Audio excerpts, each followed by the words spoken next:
اور فصلیں جو ہیں اجڑ گئی، جیسے سندھ سارا اجڑا، قریباً 22 ارب روپے کی کپاس جو ہے وہ اجڑ گئی، کسان نے بڑی محنت کی، بڑا کام آتا ہے. لیکن پھر فرمایا وبشر الصابرین، صبر کرنے والوں کو خوشخبری دے دو. اور صبر وہی، یہ والا صبر نہیں جو اردو کا صبر ہے. اردو کا صبر تو یہ ہے نا کہ کوئی دروازہ کھٹکھٹا رہا ہے، باروں کہتے ہیں صبر کر، مطلب کہ جلدی نہ کرو میں آ رہا ہوں. جو عربی کا اور قرآن کا صبر ہے اس میں 3 مفاہیم پنہاں ہیں، میں بار بار کہہ رہا ہوں اس کو سمجھ لیں. صبر کرنے والوں کے اوپر خوشخبری ہے، ساری زمین اجڑ گئی، وہ اللہ کا نام لے رہا ہے اور نماز پڑھ رہا ہے اور جھوٹ نہیں بول رہا اور سود سے بچ رہا ہے اور بدکاری نہیں کر رہا اور خیرات کر رہا ہے. جس کام کے اوپر کرتا تھا وہ کر رہا ہے، جس سے منع کیا گیا وہ منع ہے، اور کوئی شکوہ شکایت نہیں. دیکھو انسانی طور پہ غم کا آنا ایک اور چیز ہے.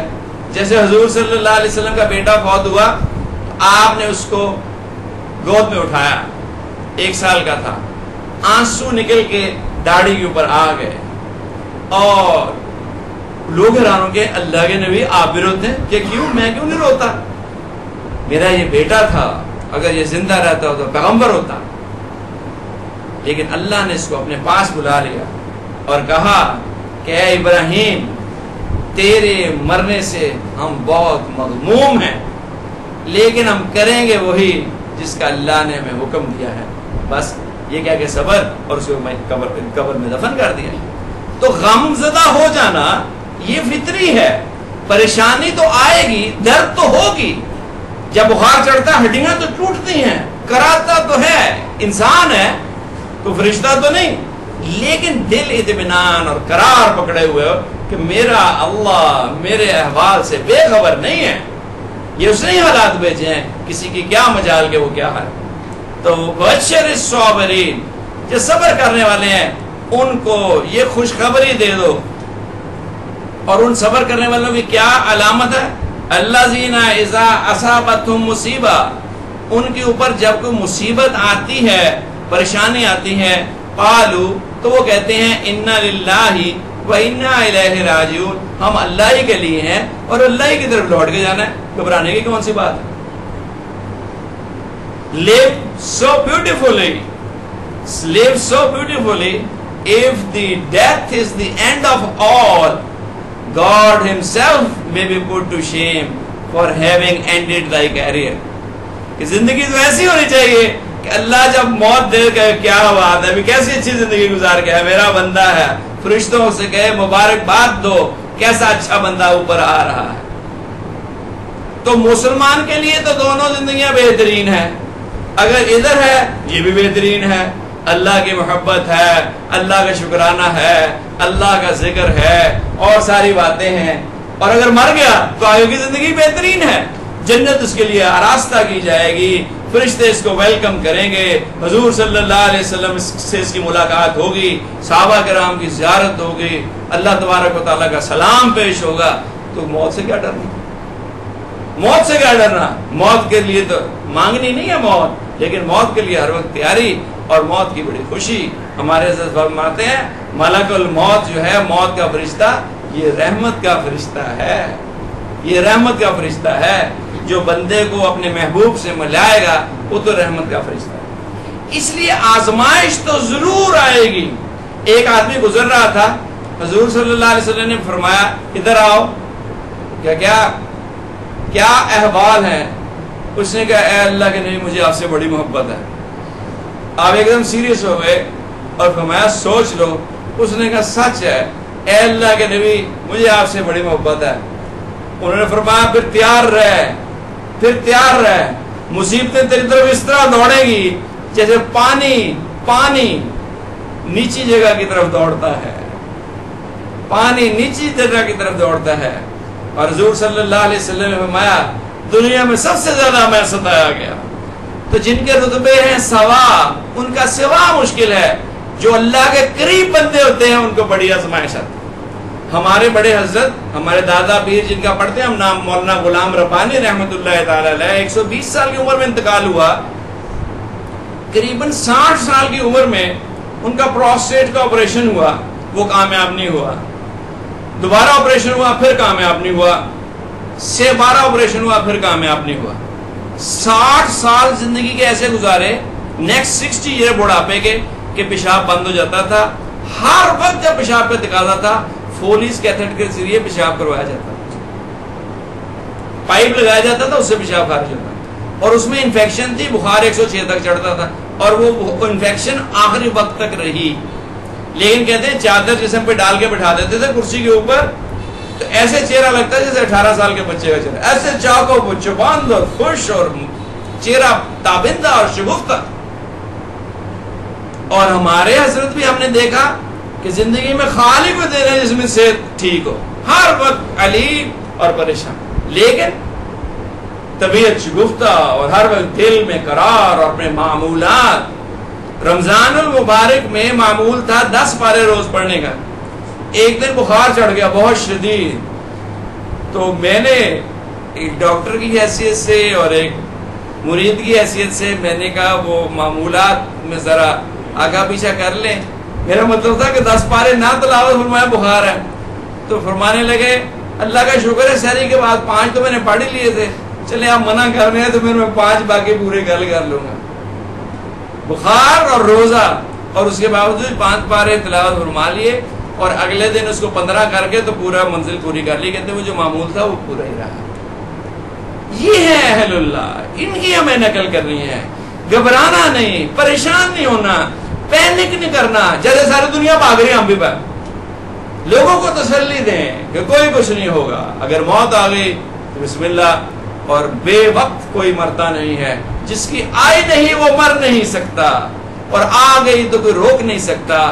اور ڈینگی جو ہے یہ موذی مرض ہرگز نہیں ہے۔ ضرورت اس چیز کی ہے کہ ہم اللہ کی طرف رجوع کریں۔ اللہ مچھر مارے گا تو مرے گا، احتیاط کرنی واجب ہے، جو میں نے آپ کو عرض کر دیا ساری احتیاطیں۔ ہر دیندار آدمی احتیاط کرے۔ احتیاط دینداری کا پہلا رکن ہے۔ علاج مستحب ہے، کرائے تو ٹھیک ہے، نہ کرائے کوئی حرج نہیں۔ اللہ کے نبی نے ساری زندگی میں کبھی دوائی نہیں کھائی، یہ بھی ایک بات ہے۔ دوائی کھانا سنت نہیں ہے، لیکن پرہیز کرنا واجب ہے۔ جو اپنی بے احتیاطی کی وجہ سے بیمار ہوگا وہ گناہ گار ہوگا، کیونکہ زندگی اور صحت اللہ کی امانت ہے، اس کو پہچانا اور اس کو سنبھالنا ہمارے اوپر ضروری ہے۔ اطاعت کریں اپنی طور سے، لیکن اگر کوئی بیمار ہو جائے تو گھبرائے نہیں، اور لوگوں کو بھی تسلی دیں۔ لوگ بہت پریشان ہو گئے اور لوگ بہت گھبرا گئے، اور میڈیا نے تباہ کر دیا۔ یہودیوں کا ہی ایجنٹ میڈیا، کوئی ہمارے چینل جو ہے یہودیوں کے ہیں، کوئی انڈیا کے ہیں، کوئی اسرائیل کے ہیں، آپ پیچھے چلے جائیں آپ کو پتہ چل جائے گا۔ تو اس لیے یہ گیم کھیل رہے ہیں، قومیں برباد ہو جاتی ہیں جب وہ ڈی مورلائز ہو جائیں۔ تو مسلمان کبھی ڈی مورلائز نہیں ہوتا، کیونکہ ہم اس خدا کی عبادت کرنے والے ہیں جس کو لا تاخذہ سنۃ ولا نوم، اس کی صفت یہ ہے کہ نہ اس کو نیند پکڑتی ہے نہ اونگ۔ تو میرے حالات سے اللہ بے خبر نہیں ہے، اس لیے اگر اس کو باخبر ہے تو اس نے جو حالات میرے لیے مناسب بھیجے ہیں ٹھیک کیا ہے، اور میں اس پہ راضی ہوں۔ کیسا مسلمان ہے کہ اس اپنے حالات کے اوپر راضی نہ ہو؟ اپنے مالک نے جن حالات میں بھی رکھا ٹھیک ہے، کوئی گھبرانے کی کوئی پریشانی کی بات۔ اللہ تبارک و تعالی ہمیں سمجھ نصیب فرمائے، اور دین کی سمجھ دے، اور عقل سلیم دے، اور ہمارے دلوں کو اپنی طرف جوڑنے کی توفیق نصیب فرمائے، اور ہر قسم کی عافیت اور سہولت اور سلامتی نصیب فرمائے۔ اور جن گناہوں کی پاداش میں یہ آ رہی ہیں مصیبتیں، ان سے توبہ کرنے کی توفیق عطا فرمائے، انفرادی طور پہ بھی اور اجتماعی طور پہ۔ وآخر دعوانا ان الحمدللہ رب العالمین۔ کتنی دیر رہ گئی اذان ہونے میں؟ بس آج ذکر کریں گے، یہ ذرا میز ہٹا دیں۔ ایک ہمارے لاڈلے ساتھی بیعت ہونا چاہتے ہیں، آ جاؤ۔ تو بیعت کیا ہے؟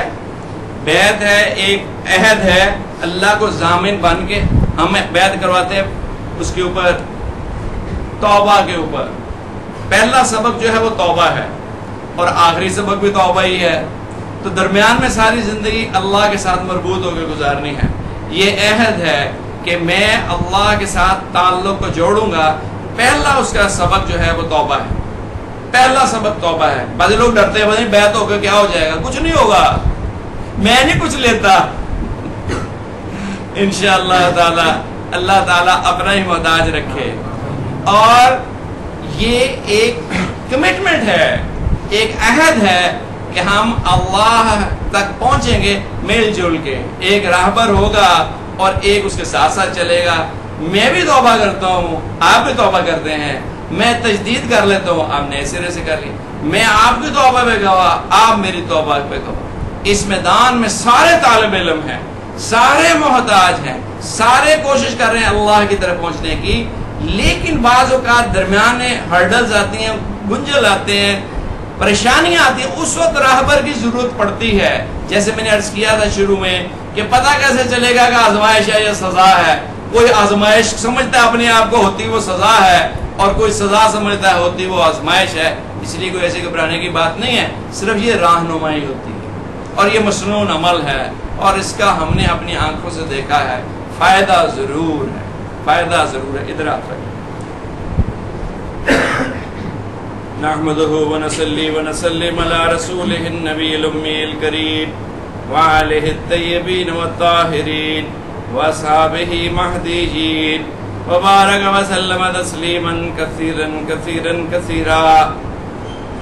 أعوذ بالله من الشيطان الرجيم. بسم الله الرحمن الرحيم. أعوذ بالله من الشيطان الرجيم. بسم الله الرحمن الرحيم.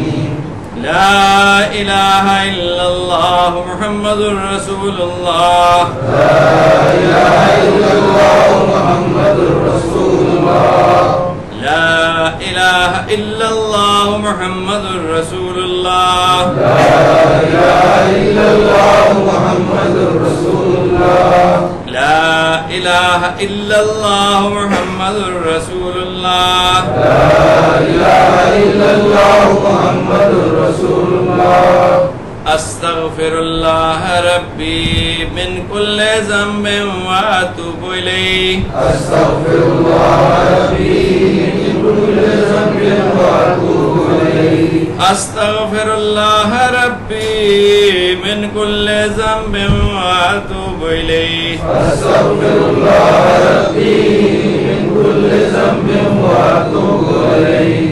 أستغفر الله ربي من كل ذنب وأتوب إليه. أستغفر الله ربي من كل ذنب وأتوب إليه. اللهم صل على سيدنا محمد وآله وبارك وسلم. اللهم صل على سيدنا محمد وآله وبارك وسلم. اللهم صل على سيدنا محمد وآله وبارك وسلم. اللهم صل على سيدنا محمد وآله وبارك وسلم. اللهم صل على سيدنا محمد وآله وبارك وسلم. اللهم صل على سيدنا محمد وآله وبارك وسلم. کیا آپ اللہ تبارک و تعالی سے بذریعہ اس غلام کے وعدہ کرتے ہیں کہ آئندہ کوئی گناہ چھپ کر یا اعلانیہ دن کے اجالے میں یا رات کے اندھیرے میں جان بوجھ کر یا غیر دانستہ نہیں کریں گے؟ کہیں جی میں وعدہ کرتا ہوں. یہ نسبت نقش بندی ہے. اللہ تبارک و تعالی نے اپنے فضل و لطف و احسان سے حضور سید عالم صلی اللہ علیہ وسلم کو عطا فرمائی، اور آپ کے بعد حضرت سیدنا ابو بکر صدیق رضی اللہ تعالیٰ عنہ کو حاصل ہوئی، اور پھر مختلف مشائخ نقش بند سے ہوتی ہوئی مجھ بندہ عاجز تک پہنچی، اور میں نے اس کو اللہ کی رضا کی خاطر آپ کو دی. کیا آپ نے اسے قبول کیا؟ بس اب آنکھیں بند کر لیں اور زبان کو نہیں ہلانا، اور دل میں اللہ کو پکارنا ہے اللہ کے نام کے ساتھ. اور جیسے ابھی آپ نے سنا کہ جب اللہ کو ذکر کیا جاتا ہے تو اللہ بھی یاد فرماتے ہیں. تو یہ دھیان رہے